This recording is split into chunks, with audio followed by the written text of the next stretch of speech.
Here preparing for FILA Juniors, we got Jade Rauser, and then there's the other one. That's Val. They don't look much alike anymore as far as the hair, but as far as y'all's competition, you both won state titles this year. First of all, Jade, you know, how was the season go, and how does that prepare you for FILA Juniors coming up this week? Well, the FILA Juniors is going to be way harder than our state tournament. I went out there and pinned everybody besides one kid, but this is going to be definitely a challenge for me. Is there a difference between that you like maybe freestyle and Greco more than folk style, or is it just wrestling's wrestling? I like freestyle and Greco way better. Good throw people. Not get called for it. What about you? In terms of the throwing people, is that an aspect you like about it? Yeah, I love wrestling Greco overall and freestyle. Folk style, I do not like wrestling, but you know, it's what I got to do to get to a tournament like this. You know, it's easy and it prepares us to get to this tournament stuff. In terms of preparation, not a whole lot of training opportunities into Montana. So what have you guys done to try to supplement, to get more training, more tournaments, that type of thing? We, you know, right after school, you know, we run, we lift every now and then. We mainly try to keep our weight down by running, and then we have, you know, our normal practices at night. And if we ain't got a tournament on the weekend, we have a 5-hour camp every week. And, you know, overall, we're always working out, always doing what we can to keep our weight down and keep fit.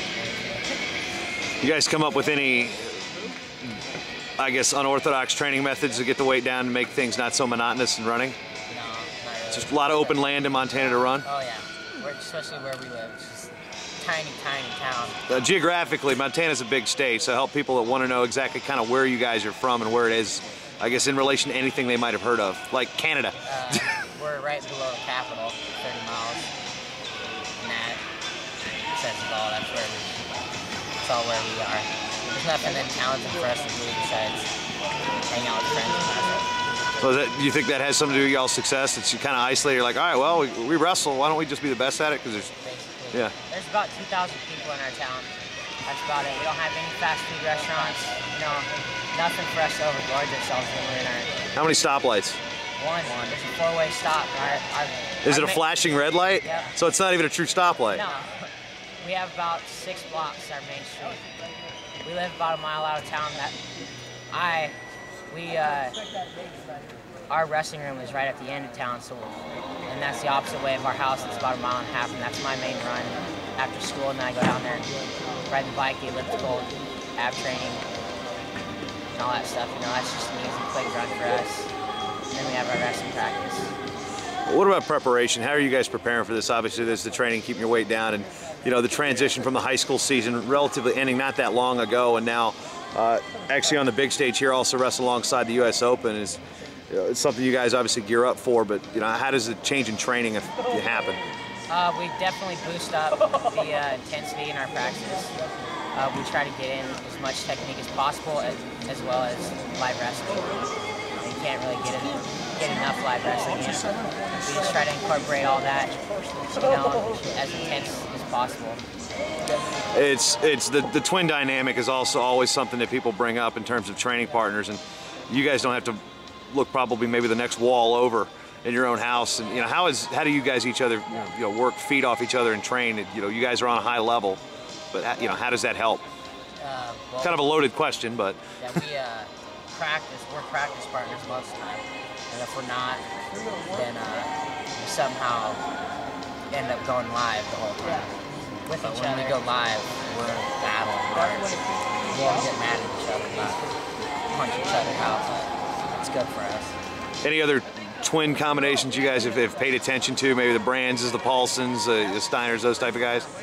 Oh yeah, we definitely look up to those guys, but it's definitely a good thing to always have a good practice partner, the same size, you know, and as your brother. You know how to push each other, and you know the points where they get mad, and the points, you know, that they can score on or whatever. We we look up to all the twins, you know, that are wrestling throughout. You know, we'd like to be just like you guys. So.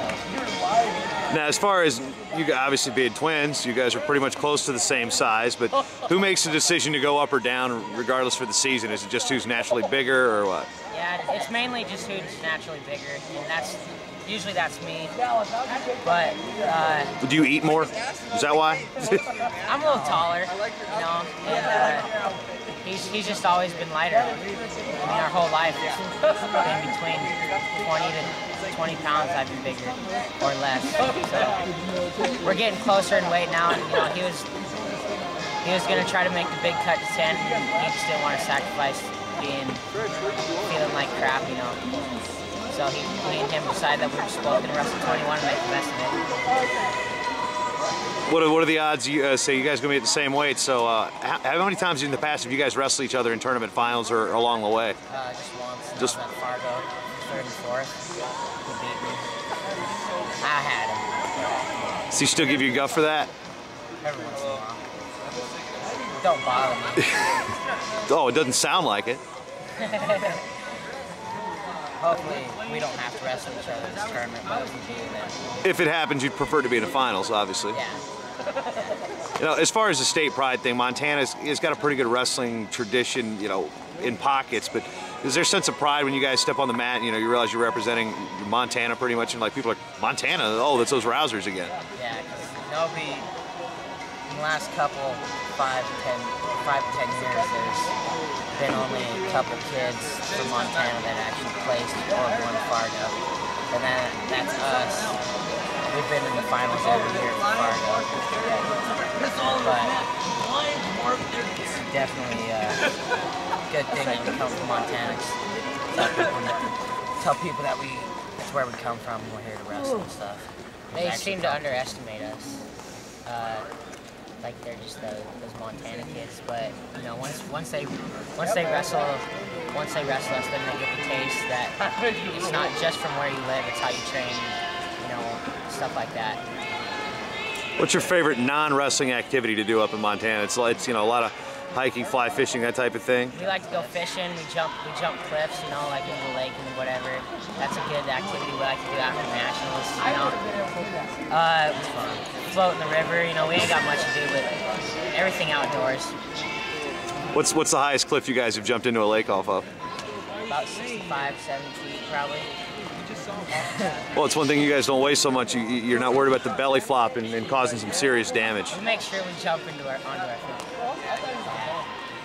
Takes us a while sometimes. So the expectations for this weekend are? Hopefully win it.